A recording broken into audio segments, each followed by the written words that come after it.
እንደምን አላችሁ? እግዚአብሔር የተባረከ ይሁን። ክብር ለኢየሱስ ይሁን። ዛሬ በጣም ኧረ በስመ አብ ለኔም ታምር ነው። እንግዲህ ያልጠበቅኩትን እንግዳ አግኝቻለሁ። ወንድሜን እስክንድርን አውቀዋለሁ። እግዚአብሔር ይመስገን። ጌታ መቼም ታማኝ ነው። ራሱን ያለ ምስክር አይተውም። ጌታ ደግሞ እድል ሰጥቶኝ እዚህ ስለተገኘው ጌታን አመሰግናለሁ። እግዚአብሔር የተባረከ ይሁን። ማለት በጣም ነው አመሰግነው እድል ስለሰጣችሁኝ። እግዚአብሔር አብዝቶ ይባርካችሁ። እንግዲህ እኔ ጌታ አሜን እንድትሉ እንዲረዳችሁ መጸልያለሁ። ስለዚህ እግዚአብሔር ይረዳናል። ጌታ ስሙ ይባረክ። ቀጥታ ወደ እግዚአብሔር ቃል ነው። ኢያሱ ምዕራፍ 4 ላይ ያለውን ቃል ነው። ከቁጥር 21 ጀምሮ ያለውን ላንብብ። ይሰማል ብዬ በደንብ አስባለሁ። እንዲህ ይላል። እስራኤላውያንንም እንዲህ አላቸው፣ ልጆቻችሁ ወደፊት እነዚህ ድንጋዮች ምንድናቸው ብለው አባቶቻቸውን ቢጠይቁ እስራኤል ይህን ዮርዳኖስ በደረቅ ምድር ተሻገረ ብላችሁ ንገሯቸው። እኛ እስክንሻገር ድረስ አምላካችሁ እግዚአብሔር ቀይ ባህርን እንዳደረቀው ሁሉ እናንተም እስክትሻገሩ ድረስ አምላካችሁ እግዚአብሔር የዮርዳኖስን ወንዝ በፊታችሁ አደረቀው። ይህን ያደረገው የእግዚአብሔር ክንድ ብርቱ መሆኑን የምድር ሕዝቦች ሁሉ እንዲያውቁና እናንተም አምላካችሁ እግዚአብሔርን ለዘላለም እንድትፈሩ ነው ይላል። እግዚአብሔር ይመስገን። እንግዲህ ዛሬ ልናገርበት ያለው ሐሳብ ለምንድነው እግዚአብሔር በህይወታችን የሚገለጠው? አንድ 3 ነገሮችን ተናግሬ እንጸልያለን ማለት ነው። ለምንድነው? ያው መግቢያን ጠንከር ማድረግ ጥሩ አይደለም ይባላል። ስለዚህ መግቢያዬን ለሰስ አድርጌ ከዛ እንቀጥላለን ማለት ነው በሚቀጥሉት ቀናቶች። እግዚአብሔር ይመስገን። እና አንዳንድ ጊዜ እያንዳንዱ ነገር ስንመለከት በህይወታችን እግዚአብሔር ብዙ ተአምራቶችና ድንቆች ያደረገልን ሰዎች ነው። በህይወታችን የመጣበት አመጣጥ የሚያስደንቅ ነው። እነዚህንም ሰዎች ስንመለከት በጣም የሚገርም ነገር ነው። ይነግራቸዋል። የሚነግራቸው ምንድነው? አንዱ የመጀመሪያው ነገር እስራኤል ይህን ዮርዳኖስ በደረቅ ምድር ተሻገረ ብላችሁ ንገሯቸዋልና እኛ እስክንሻገር ድረስ የቀደሙትን አባቶች ያነሳና እስክንሻገር ድረስ አምላካችሁ እግዚአብሔር ቀይ ባህርን እንዳደረቀው ሁሉ እናንተም እስክትሻገሩ ድረስ አምላካችሁ እግዚአብሔር የዮርዳኖስን ወንዝ በፊታችሁ አደረቀው አላቸው። አንዱ የሚነግራቸው ነገር ምንድነው? ለናንተም ደግሞስ ለኛም አምላክ የሆነው እግዚአብሔር በእናንተም ዘመን ሰርቷል፣ በእኛም ዘመን ደግሞ ምን ይሰራል። በተለይ በዚህ ዘመን አሁን እየሆነ ያለውን ነገር ስንመለከት እግዚአብሔር ያለፈው ትውልድ ብቻ የሚመስልበት ሁኔታ እየታየበት ያለበት ዘመን ነው። ነገር ግን ለነዚህ ሰዎች እየነገራቸው ነው፣ ቀይ ባህርንም ስንሻገር ያኔ እግዚአብሔር ነው ያሻገረን። አሁንም ለናንተም ዮርዳኖስን እንድትሻገሩ ደግሞ ያደረጋችሁ ራሱ እግዚአብሔር ነው። የተለወጠ እግዚአብሔር አይደለም። በዛኛውም ዘመን የሚሰራ አምላክ ነው፣ በዚህኛውም ትውልድ የሚሰራ አምላክ ነው። በሐዋርያትም ዘመን ይሰራል እግዚአብሔር። የሰራው ያ እግዚአብሔር ደግሞ አሁንም በእኛም ዘመን ደግሞ ምን ያደርጋል? ይሰራል። ያለፈ ታሪክ የምናወራለት አምላክ ብቻ አይደለም፣ የታሪክም ባለቤት ነው። አሁንም የሚሰራ አምላክ ነው። አሜን አሜን። እኔ ከመጣሁባት ቤተክርስቲያን አንድ የሚታወቅ ትልቅ ቃል አለ አይደል? ጥቅስ አለ። የሚያስታውሰኝ ማን ነው? ግዴላችሁ አባል መሆን አይጠበቅባችሁ መቼ አይደለ? ኢየሱስ ክርስቶስ ትናንትናም ዛሬም ለዘላለምም ያው ነው። ዕብራውያን ምዕራፍ 13 ቁጥር 8 ይታወቃል። ማንም ሰው ያውቀዋል። የሚሰራ አምላክ ነው። ትናንትናም ይሰራል፣ ያለፈውም ጊዜ ሰርቷል፣ አሁንም ይሰራል። የሚሰራ አምላክ ነው። ወደፊትም ላለው ትውልድ የሚሰራ አምላክ ነው። ማን? ኢየሱስ ክርስቶስ። እግዚአብሔር ስሙ የተባረከ ይሁን። እና አንዱ ትልቁ የመጀመሪያው ነገር ለነዚህ ሰዎች ይነግራቸዋል። ዮርዳኖስን የተሻገራችሁበት ምክንያት፣ ቀይ ባህርን የተሻገራችሁበት ምክንያት አንድ እንነግራችሁ የምፈልገው ነገር አለ። የመጀመሪያው ነገር የሚነግራቸው ቁጥር 25 ላይ ያለው ቃል፣ ቁጥር 24 ላይ ያለው ቃል ይህን ያደረገው ይላቸዋል። ይህን ያደረገው ያደረገውም የእግዚአብሔር ክንድ ብርቱ መሆኑን የምድር ሕዝቦች ሁሉ እንዲያውቁ ነው። አንዱ የመጀመሪያው ነገር ማስታወቂያ እንድንሆነው ነው። አሜን ነው። ምን እንድንሆነው? ማስታወቂያ እንድንሆነው። እግዚአብሔር ይሄ ነው፣ አዳኝ ነው፣ ታዳጊ ነው፣ አሻጋሪ ነው። ምን ማለት ነው? አሁን አንዳንድ ጊዜ እንደሚባለው ማለት ነው ከዘላለም ሞት ወደ ዘላለም ሕይወት ያሻገረን፣ ከጨለማ ወደሚደነቀው ብርሃን የጠራን እግዚአብሔር ለምንድን ነው የጠራን ሲባል አንዱ የመጀመሪያው ነገር እንድናስተዋውቀው። አሜን ነው። አድኖን ብቻ ቁጭ እንድንል አይደለም። ድነን አምልጠን ከእስራት ተፈተን ቁጭ እንድንል አይደለም። ለሱ እሱን እንድናስተዋውቀው፣ እሱን እንድናጎላው፣ እሱን እንድናሳየው። ጌታ ስሙ የተባረከ ይሁን። ቀይ ባህርን ተሻግሬያለሁ፣ አሁን ደግሞ ዮርዳኖስን እቀጥላለሁ፣ በሚቀጥለው ደግሞ አንዱን እቀጥላለሁ እንድንል አይደለም። ራሳችንን እኛን አንፈላሶ የማስቀመጥ አጀንዳ አይደለም እግዚአብሔር ያለው። እግዚአብሔር ያለው በትውልድ መካከል ራሱን ማስተዋወቅ ይፈልጋል። ሲፈልግ ደግሞ ማንን አገኘ? እኔን፣ አንተን፣ አንቺን አገኘ ማለት ነው። እግዚአብሔር የተባረከ ይሁን። ስለዚህ አንዱ እየነገራቸው ያለው ምንድነው? ኢያሱ ያለፈው ትውልድም ያሁኑም ትውልድ አንድ እንዲያውቀው የፈለገው ነገር አለ። እግዚአብሔር ምን በዙሪያችሁ ላለው በአጠቃላይ እግዚአብሔር ይሄ ነው ተብሎ እንዲታወቅ፣ ክንደ ብርቱ አምላክ እንደሆነ፣ በዙሪያችሁ ካሉት አማልክቶች የበላይ እሱ ብቻ እንደሆነ፣ ሃሌሉያ፣ የጌቶች ጌታ እሱ ብቻ እንደሆነ፣ የነገስታት ንጉስ እሱ ብቻ እንደሆነ ይታወቅ ዘንድ፣ ሌላ ማንም አዳኝ እንደሌለ ይታወቅ ዘንድ፣ ከሱ በቀር አምላክ ሆኖ ሊመለክ የሚችል ሌላ አምላክ እንደሌለ ይታወቅ ዘንድ። ሃሌሉያ፣ እግዚአብሔር ስሙ ይባረክ። ሁላችንም የምናውቀው መዝሙረ ዳዊት ምዕራፍ 106 ቁጥር 8 ላይ ምን ይላል? እርሱ ግን አይደለም ይላል የኃይሉን ታላቅነት ለማሳወቅ ስለ ስሙ ምን አላቸው? አዳናቸው ይላል። የምኑን? የኃይሉን ታላቅነት ለማሳወቅ ስለ ስሙ አዳናቸው። እሱ የፈለገው ምንድን ነው? ስሙ የሚያድን እንደሆነ ያውቁ ዘንድ። ኧረ አሜን። ታዳጊ እንደሆነ ያውቁ ዘንድ ሰው ሁሉ እንዲያውቅለት የሚፈልገው እግዚአብሔር አዳኝ ከሱ በቀር ሌላ እንደሌለ፣ ታዳጊ ከሱ በቀር እንደሌለ፣ የህይወት መንገድ ያዘጋጀው ከሱ ሌላ ማንም እንደሌለ ያውቅ ዘንድ። ኢየሱስ ጌታ ነው። ብዙዎቻችን የምናውቀው አሁንም ዘጸአት ምዕራፍ 9 ቁጥር 16 ላይ ሲናገር እንደዚያ ነገር ግን ይላል ኃይሌን እንዳሳየ ስሜን በምድር ሁሉ እንዲታወቅ ለዚህ አስነሳው። ኢቭን አገልጋይ እንኳ የሚነሳው የተጠራን እኛ እንኳ የተነሳ ነው በእግዚአብሔር ፊት እግዚአብሔር የሚጠቀምብን እግዚአብሔር መሳሪያ የሚያደርገን እሱ እንዲታወቅ፣ መንገድ እንድንሆን፣ አመልካች እንድንሆን። የማስታወቂያ ትልቁ ስራው ምንድነው? መጠቆም እኮ ራሱ አይደለም እኮ በእኛ ሊያልፍ ይችላል። ልክ ዮሐንስ ጋር እንደምንመጣው መጥምቁ ዮሐንስ ጋር እንደምንመጣው ማለት እኔ ድምፅ ነኝ እንዳለው ድምፅነታችን ነው እንጂ እኛነታችን የሚታይበት ምንም አይነት ምክንያት የሚመጣውን የእግዚአብሔር በግ የሆነውን ዓለምን ሁሉ የሚያድነውን እርሱን ያመለክት ዘንድ ስለዛ እንደተነሳ ይናገራል። እኔ አይደለሁም ይላል። አንተ ነህ ወይስ ሌላ ነው? የሚመጣው ማን ነው? እኔ አይደለሁም፣ እኔ ድምፅ ነኝ፣ እኔ አመልካች ነኝ፣ እኔ ጠቋሚ ነኝ፣ እኔ አሳይ ነኝ፣ እኔ አይደለሁም። በጣም ብዙ ሰዎች ሸፍነውታል። በነገራችን ላይ ጋርደውታል። ቅዱሳንም ጋርደነዋል፣ ሸፍነነዋል። ማሳየት የሚገባን ማመልከት የሚገባን ማስተዋወቅ የሚገባን ትልቁ አዳኛችንን ይዘን ቁጭ ብለናል። ሁላችንም በታሪክ እንኳ ሁልጊዜ የምናነሳው ለልጆቻችን እንኳ የምንተርከው አንደኛ ሳሙኤል ምዕራፍ 17 ላይ ያለውን ዳዊት ጎልያድን ጣለው የምንለው በጣም የሚገርም ቃል ነው። ግን የሚገርመው ዳዊት የተናገረው ነገር ይገርመኛል። በዛ መካከል ከቁጥር 46 ጀምራችሁ ስታነቡ እግዚአብሔር ይላል ዛሬ አንተን በእጅ አሳልፎ ይሰጣል፣ እኔ መትቼ እጥልሃለሁ፣ ራስህንም እቆርጣለሁ። በዚህች ዕለት አለ የፍልስጤማውያን ሰራዊት ሬሳ ለሰማይ አሞሮችና ለምድር አራዊት እሰጣለሁ።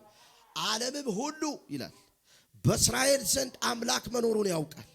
እዚህ የተሰበሰቡትም ሁሉ እግዚአብሔር የሚያድነው በሰይፍ ወይም በጦር እንዳልሆነ ያውቃሉ።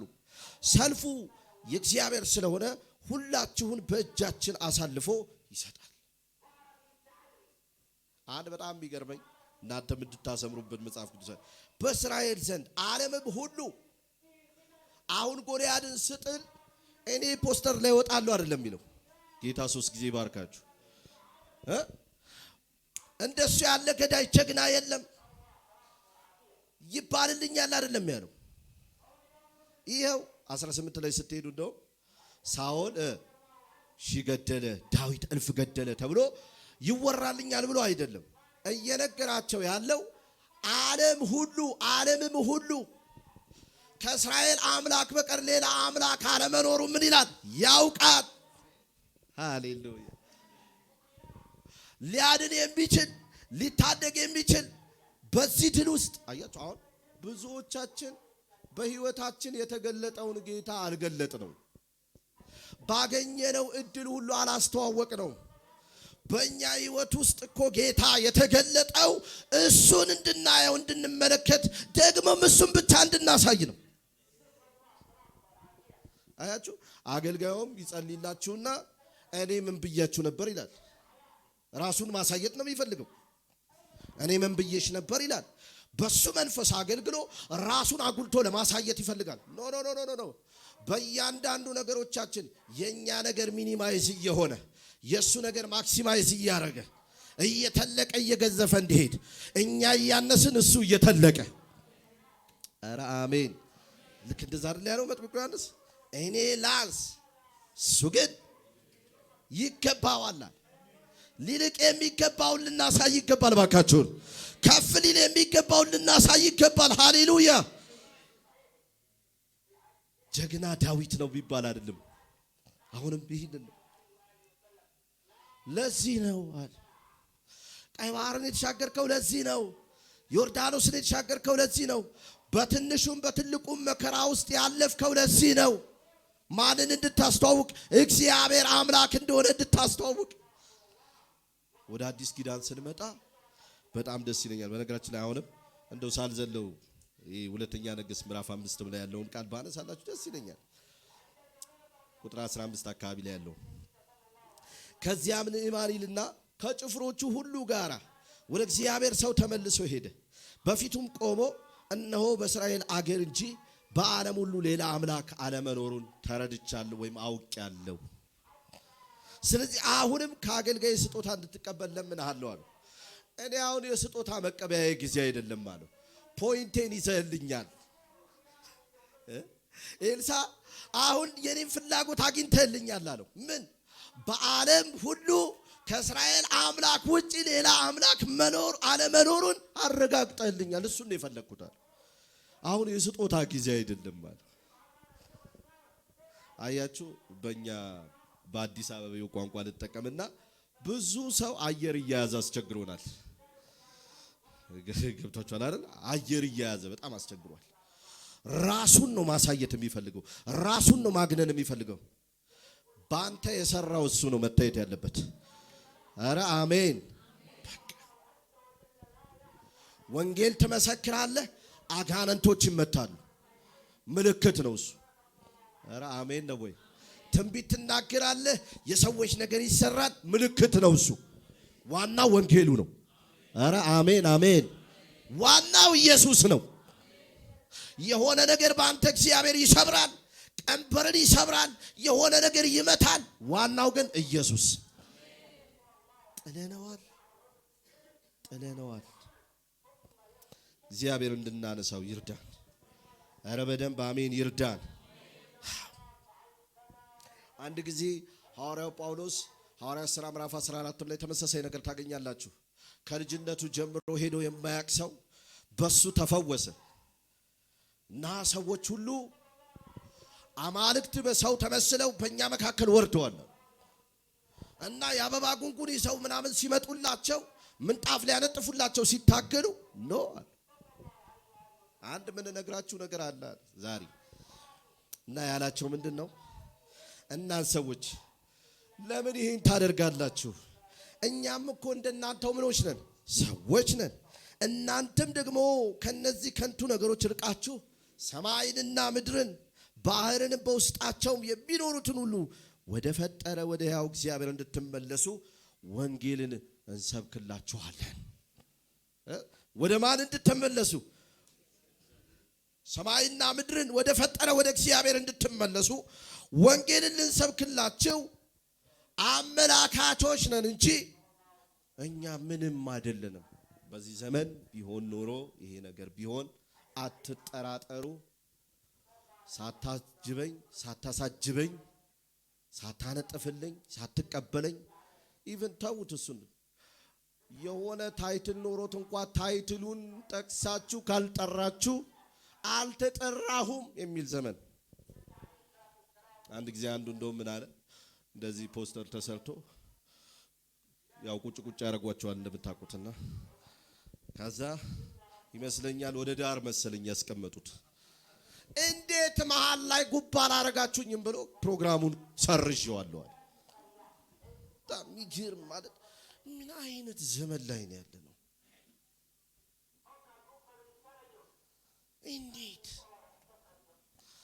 እና ዛሬ አንድ ነገር ልገራችሁ። እነዚህ ሰዎች ነን፣ ግን የሚሰበክ ወንጌል አለን፣ ግን የሚነገር ወንጌል አለን። ስለዚህ ምን እያልክ ነው ካላችሁኝ አንዱ እንድናስተዋውቀው ነው። እግዚአብሔር ስሙ የተባረከ ይሁን። ሁለተኛው ቶሎ ብዬ ልበል። ሁለተኛው አምላካችንን እንድንፈራውና እንድናከብረው ነው። ይህን ያደረገውም ይላል እግዚአብሔርን ለዘላለም እንድትፈሩ ነው። አያችሁ አንዳንድ ጊዜ እግዚአብሔር ጸሎታችንን ስለሰማ፣ እግዚአብሔር ልመናችንን ስላደመጠ፣ እግዚአብሔር በእኛ መካከል ስለሰራ ስላደረገው ታምራት የምንኮፈስበት አይደለም። ዝቅ ብለን ክብር የምንሰጠው አገር ዝቅ ብለን እንድናመልከው እንድንገዛለት ነው። ልክ ለምነነው ይሰማናል። ልክ ሲሰማን ምላሹ ምንድነው ሲባል ክብር። አገር ዮርዳኖስን ተሻግረው እግዚአብሔርን እንዲዳፈሩት አይደለም እንዲያከብሩት። እናንተ እንኳን የሆነ ቤታችሁ ጠርታችሁት ያከብራችሁት ሰው ቤታችሁ ጠርታችሁት ከዛ በኋላ አስተናግዳችሁት ምናምን ቢያንጓጥጧችሁ ወይም ደግሞ የሆነ ምናምን ቢለዋችሁ እንዴት ነው የሚሰማችሁ? እግዚአብሔርማ ምን አይነት የተፈራ አምላክ ነው። ቅድምም ሲዘመር ነበራል። ታላቅ የሆነ አምላክ፣ የተከበረ አምላክ፣ እኔን ልጅ አድርጎ የጠራ አምላክ፣ አንቺን ልጅ አድርጎ የጠራ አምላክ፣ አንተን አገልጋይ አድርጎ የሰየመ አምላክ እንዴት ክብር አይገባው?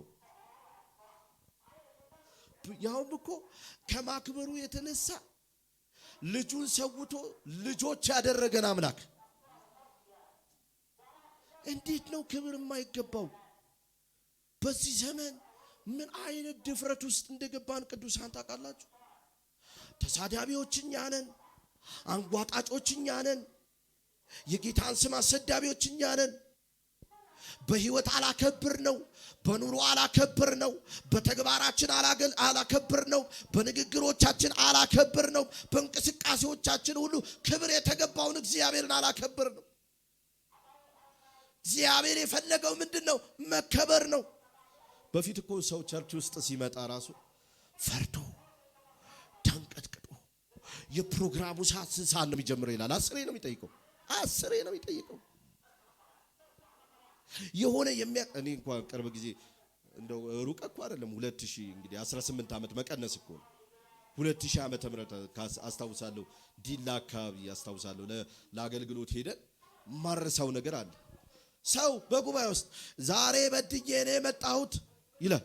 ቸርች ውስጥ መጥቶ አጥፍቼ ነው የመጣ እንኳን አይደለም እርኩሰት ሰርቶ መድረክ ላይ ሊቆም ይቀርና ጉባኤ መካከል ለሚገኝበት ነገር እንኳን ዛሬ በድዬ ነው የመጣሁት ይላል።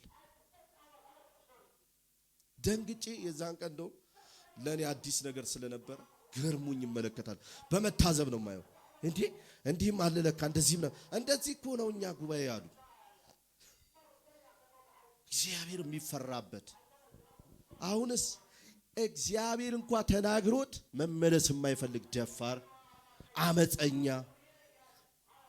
በእግዚአብሔር ላይ ሐኬተኛ የሆነ እግዚአብሔርን የሚያሰድብ ለወንጌል እንቅፋት የሚሆን ነገር የሚኖር እጅግ ይበዛ ሰው የማያፍርበት ዘመን ቢኖር ይሄ ዘመን። ግን እንደዛ እንዲሆን አይደለም መሃላችን ጌታ የሚሰራው ክብሩን የሚገልጠው። ኃጢአት እየሰራን በደላችንና አመጻችን ኃጢአታችንን ይቅር እያለ የሚያልፈን መልሰን እንድናከብረው እንድንጎነበስለት። አሁን እኮ ይቅርታ አድርጉልኝ እንደው ለአማርኜ በጣም ይቅርታ፣ ያው ይቅርታ ፓስተር። አውቶቡስ ተራ ያው ጌታ ይባርካቸው። አውቶቡስ ተራን የረሳ የለም እርግጠኛ። አዲስ ጄነሬሽን አይታየኝም። እሺ እና አውቶቡስ ተራ መሃል ላይ ሌባ ስትነቃበት ምን ያደርጋል? ወይ ነቃሽ እንደ ፍሬንድ ብሎ እጁን ሰብሰብ ያደርጋል። ተነቅቶበት እኮ የማይመለስ እኮ ነው አሁን ያለው። ምን አይነት ድፍረት እንደሆነ እንደው ለአማርኛ ይቅርታ ብያችኋለሁ። በጣም ተነቅቶበት ታውቆበት፣ እባክህ ወንድሜ ተመለስ፣ ንስሐ ግባ፣ ይሄ ኃጢአት ነው ነውር ነው ስትሉት እንኳን የማይፈራ ደፋር። እግዚአብሔር የተከበረ አምላክ ነው። በእግዚአብሔር ፊት በሚሆኑ ነገሮች እያንዳንዱ እንጠየቅበታለን። እግዚአብሔር የተከበረ አምላክ ነው። በእኛ መካከል ወርዶ ስለተገኘ የምንደፍረው አምላክ አይደለም። እግዚአብሔር ክቡር ነው። ባካችሁ ኢያሱ እንደው አንድ ሁለት ምዕራፍ ወደ ኋላ ስትሄዱ ራብ የተባለችው ሴት ስለ አምላካቸው ስለ እግዚአብሔር ስለ እናንተ አምላክ ሰምተን ልባችን ቀልጧል ፈርተናል አሉ። እነዚህ እኮ ሁለቱ መልእክተኞቹ ነው። ከነሱ ጋር እግዚአብሔር ስላለ ምንም አልመሰላቸውም። ከዛ እዛኛው ቤት እኮ እግዚአብሔር ተናገረኝ ሰማው ስትል እንዴ እግዚአብሔር ይናገራል እንዴ ደንገጥ ነው የሚሉት። እዚህ ተለማምዷል። እግዚአብሔርን ሰማው ይላል፣ ከቃሉ ጋር አለኝ ህብረት ምናምን ይላል። የፈለገውን እንዳሻው ይሆናል፣ እንዳሻው ያደርጋል። እግዚአብሔር የተፈራ አምላክ ነው። እግዚአብሔር በዙፋኑ ያለ የተከበረ አምላክ ነው። እንደው ብዙ ብላችሁ ደስ ባለ። የሚገርም ነው። አንድ ጊዜ እስራኤላውያን እግዚአብሔር በግብፃውያን ላይ ያደረገውን ታላቅ ኃይል ባዩ ጊዜ እግዚአብሔርን ፈሩዋል። እግዚአብሔር በቃ አንድ ጊዜ አንድ ወንድም ሲናገር ሰምቻለሁ። ማታ ርኩሰት እያደረገ ይመጣል፣ ማለዳ ላይ ተአምራት ይፈጸምበታል። በኋላ ላይ ነገርየው እየጨመረ መጣ። ይሄ ነገር ምንድነው አለ። ከዛ ወዲያውኑ መድረክ ላይ ነው ንስሐ የገባው። እኔ ዛሬ እንዲያጥፍቼ ነው የመጣሁታል። አየህ እኔ ልገልህ አስቤ ነበር፣ አንተ ግን አወክ፣ ንስሐ ገባ፣ ተመለስካል። አንዳንድ ጊዜ በኃጢአታችን አገልግሎታችን እየጨመረ ገንዘባችን እየጨመረ ዕውቀታችን እየጨመረ በጣም እድሎቻችን እየጨመሩ ከመጡ እንስጋ፣ እንፍራ። እግዚአብሔር የተፈራ አምላክ ነው። አሜን ነው ወይ? እግዚአብሔር ስሙ የተባረከ ይሁን። መቼም የአዲስ ኪዳኑ እግዚአብሔር የብሉይ ኪዳኑ እግዚአብሔር አንድም እግዚአብሔር እስቲ አሜን ነው ወይ? ክብር ለጌታ ይሁን፣ ክብር ለጌታ ይሁን። እግዚአብሔር ይመስገን። ወደ መጠቅለያ እየመጣው ነው። አይዟችሁ። አንድ ጊዜ ኤርምያስ ምዕራፍ 10 ቁጥር 7 ላይ ሲናገር የሕዝቦች ሁሉ ንጉሥ ሆይ አንተን የማይፈራ ማን ነው? ክብር ይገባሃልና። ኧረ ሃሌሉያ። ከመንግስቶቻቸውም ሁሉ መካከል እናንተ ያለ እግዚአብሔርን የሚተካከል ምንም ነገር የለም። እንደ እግዚአብሔር ያለ ማንም የለም። ወዳጆች በነገራችን ላይ መጽሐፍ ቅዱስም ሲናገር ወንድማችን ተብሎ ለመጠራት አላፈረብንም ይላል። ኢየሱስ ወንድማችንም ነው አምላካችንም ነው። ጌታ ሆይ አሜን እንዲል ወርዳቸው። ኢየሱስ ምናችን ነው? ወንድማችንም ነው። ደግሞስ በእኛ ይሰራል፣ ደግሞስ እንፈራዋለን፣ እናከብረዋለን። ልጆቹ ነን፣ ግን የሚገባውን ክብር እንሰጠዋለን። አምላክ ስለሆነ ይገባዋል፣ ክብር ስግደት ይገባዋል። እግዚአብሔር ስሙ የተባረከ ይሁን። የመጨረሻውን ብያችሁ ላብቃ። ሶስተኛው ለምንድን ነው በህይወታችን የሚገለጠው? ትውልድ ይህንን አይቶ ትውልድ እንዲያስቀጥል የሚያስቀጥል ትውልድ እንዲኖር ምንድነው እያልክ ያለው? ትውልዱ ቀጥሎ እንደገና ሰባኪ መሆን አለበት። ቀጥሎ እንደገና አስተዋዋቂ መሆን አለበት። ተተኪ ትውልድ ያስፈልጋል። ለዚህ ነው ወደ ላይ ስትሄዱ ስታነቡ ከጀመርኩበት ክፍል ቁጥር ላይ አንድ ነገር ይናገራል። እዚህ ክፍል ላይ እስራኤላውያንንም እንዲህ አላቸው፣ ልጆቻችሁ ወደፊት እነዚህ ድንጋዮች ምንድናቸው ብለው አባቶቻቸውን ቢጠይቁ እስራኤል ይህንን ዮርዳኖስ በደረቅ ምድር ተሻገረ ብላችሁ ንገሯቸው። አንድ በጣም የሚገርም ነገር ነው። የሚመጣ ያላገባችሁ አግቡ። አሜን ሃሌሉያ። ጌታ ይባርካችሁ። ቤተክርስቲያን የምትበዛበት አንዱ መንገድ እሱም ስለሆነ አሜን። በጣም ሲሪየስ ሆናችኋል። ሻራ እሺ ኮስተር ስትሉ እኔ ራሴ ታሳሳትኩ እንዴ ልትገመው መሰለኝ። እሺ ያላገባችሁ አግቡ። ጌታ ይባርካችሁ። ጌታ ስሙ ይባረክ። የሚገርም ነው። ትውልድ ቀጣይነት ሊኖረው ይገባል። እዚህ ክፍል ላይ የሚነግረን አንድ ነገር ነው። የሚመጣው ጄኔሬሽን ይጠይቃል። ሲጠይቅ አሁን የኢትዮጵያ ቤተክርስቲያንን ፈተና እየሆነባት ያለው ነገር ቦታ እያገኘች ነው፣ ህንጻ እየገነባች ነው፣ ትውልድ ግን የለም። አይገርምም? ቸርች ውስጥ ያሉ ወጣቶች ቸርች ውስጥ አታገኟቸውም። ፕሮግራም ሲካፈሉ ሲያውደለድሉ ነው የምታዩት። ለአማርኛ ይቅርታ፣ ውጪ ሲሽከረከሩ ነው የምታገኟቸው።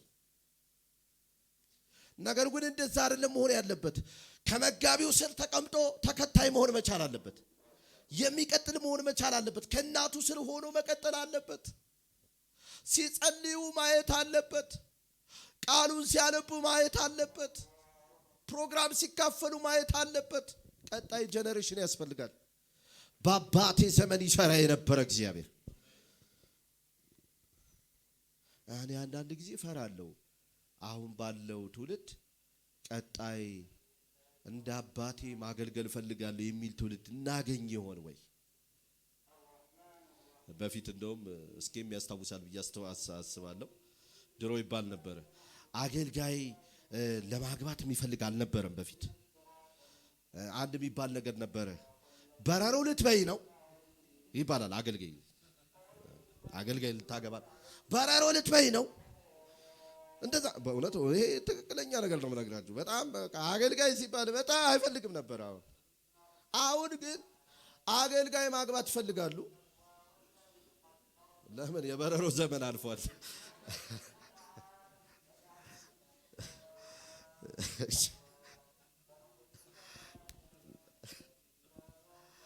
ያንን ያስረሳን አምላክ ይባረክ።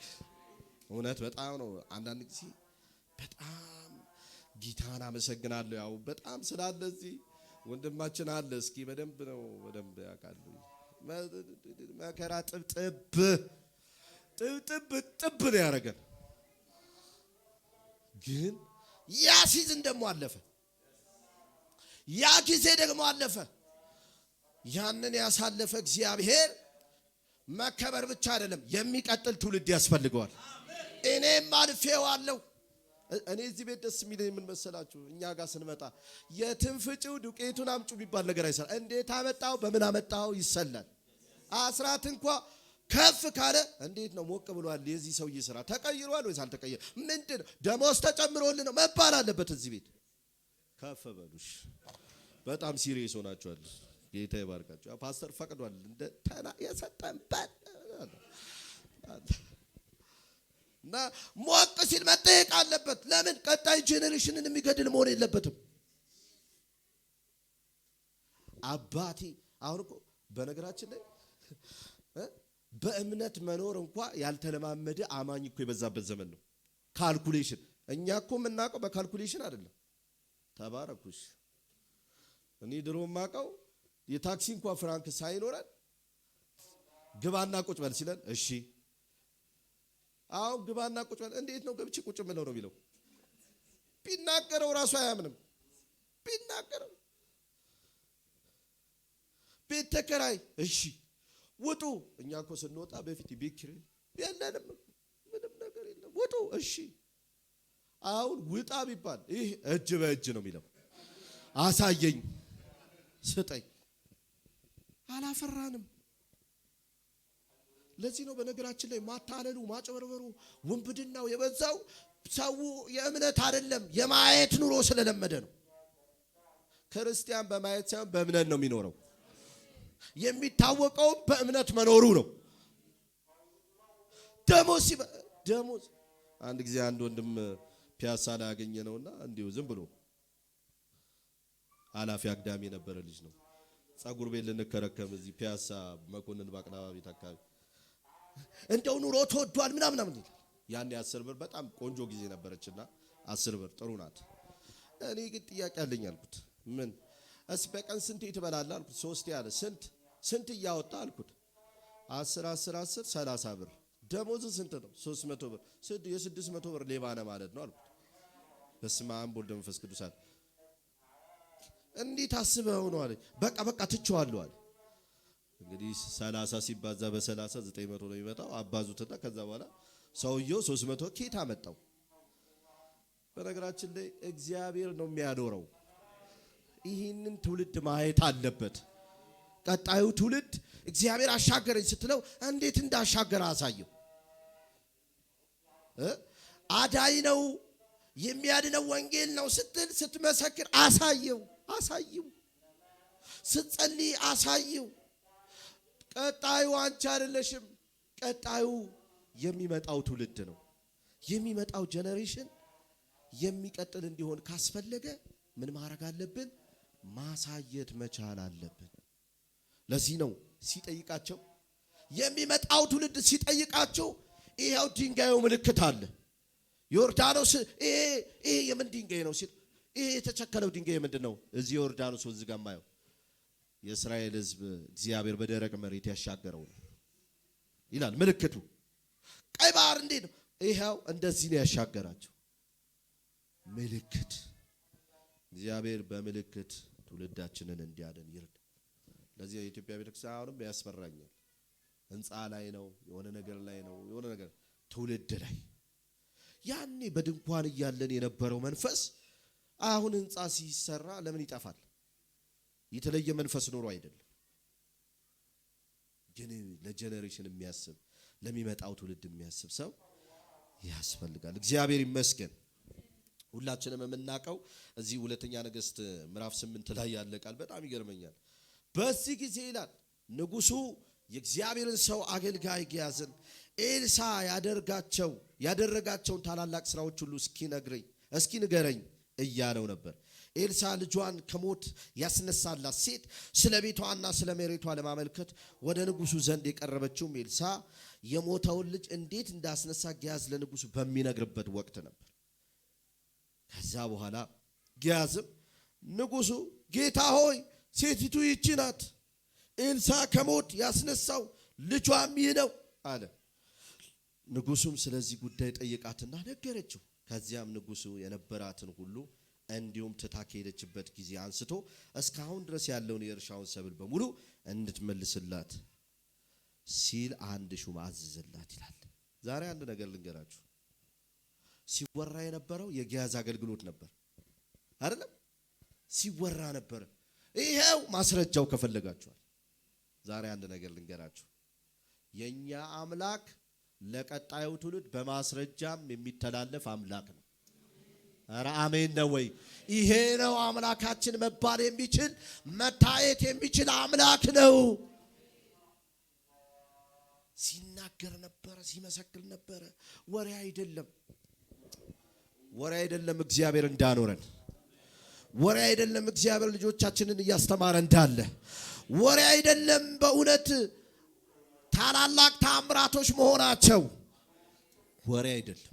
ዛሬም የኢየሱስ ስም ይሰራል። አንዳንድ ሰዎች የጌታን ስም ለማኮሰስ ቢሞክሩም ለመጋረድ ለመሸፈን ቢሞክሩም ክብር ባይሰጡትም የኛ አምላክ ግን ዛሬም ለትውልድ የሚሻገር አምላክ ነው። ትውልድ ሁሉ የሚያመልከው አምላክ ነው። ስለዚህ ምን እያልክ ነው ካላችሁኝ፣ ለትውልድ ሁሉ የሚተላለፍ የሚቀጥል። ለዚህ ነው ህይወታችን የሚገለጠው ቀጣይ ስለሆነ። ጌታ በሚቀጥሉትም ዘመናት ምን የሚል ስለሆነ የሚሰራ ስለሆነ ሃሌሉያ። ባለፈውም ዘመን በኢየሱስ ስም ነው አጋንንት የሚወጣው፣ ዛሬም በኢየሱስ ስም ነው የሚወጣው። አሜን በል እባክህን። ያለፈው ዘመንም ጸልየን ነው እግዚአብሔር መልስ ሲሰጠን የነበረው፣ ዛሬም ጸልየን መልስ ይሰጠናል። የሚመጣው ጀነሬሽን ይሄንን ይዞ እንዲቀጥል እግዚአብሔር ይፈልጋል። ዞር ሲል የሚመለከተው ትውልድ ያስፈልገዋል። አባቴ ሲጸልይ አስታውሳለሁ የሚል፣ እናቴ ስትጸልይ፣ አባቴ ሲሰብክ የነበረው ወንጌል እግዚአብሔር ዛሬ ይርዳ። በእውነት በዚህ መንፈስ ይርዳ። ስለዚህ በሕይወታችን የተገለጠ ቀጣይ ትውልድ እንዲከተለው ጭምር፣ እንዲያመልከው ጭምር፣ ሌሎችን እንዲጠራ ጭምር እኛ እንደምናደርገው። አንዳንድ ጊዜ እኮ ግራ ነው የሚገባኝ። በሐዋርያትም ዘመን ተተኪ ነበረ፣ ሐዋርያቶችም ተክተዋል። እኛ ዘመን ላይ ሲመጣ ምንድነው ድርቅ የመታን? ምን አይነት መንፈስ ነው የነካን? የእግዚአብሔር መንፈስ ዛሬም ይሰራል። ስለዚህ ወዳጆች ዛሬ መልእክት አለኝ። ሕይወታችን ውስጥ የተገለጠው ጌታ ለዚህ ነው።